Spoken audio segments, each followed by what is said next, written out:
Another element, another side of American politics right now is the Tea Party. And the Tea Party seems to be refusing to die, Lewis. The Atlantic has an interesting article saying, we've heard this all before.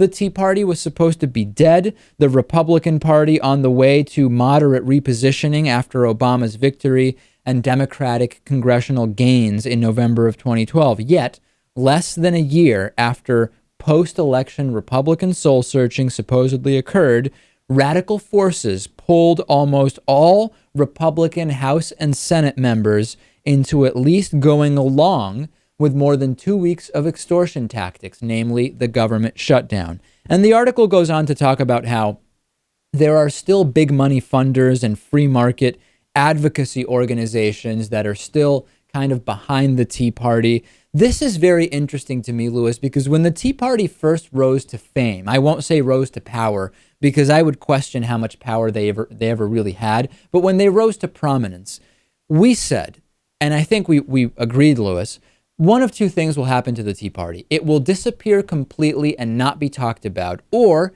it will essentially be integrated into the broader Republican Party and just will be indistinguishable from mainstream Republicans.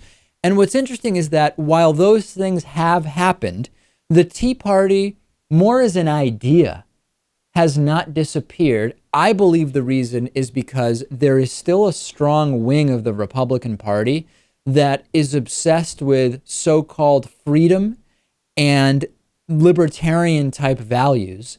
And that is going to continue, I guess, funding or pushing the so-called Tea Party, even if the specific politicians and the groups have lost a lot of that power. Yeah. Well, I guess they're not really doing themselves any big favors by still calling themselves Tea Partiers. I mean, why don't they just call themselves libertarians? At least there's that movement as well. There is. And at least they're taken a little bit more seriously, right? The so-called libertarian movement, branded as such, has never become as palatable. The Tea Party rose in direct opposition to President Obama. Some say that the Tea Party movement will die with President Obama completing his second term. I think if Hillary Clinton is the Democratic nominee, the Tea Party voice will still be there. There's some kind of PR value to Tea Party that libertarian doesn't have, Lewis. And that's what's keeping the Tea Party alive, even if there are kind of shared values in significant amounts there. Yeah, well, I think we can both agree that it's not really helping the GOP to have the Tea Party still be active, I guess, right?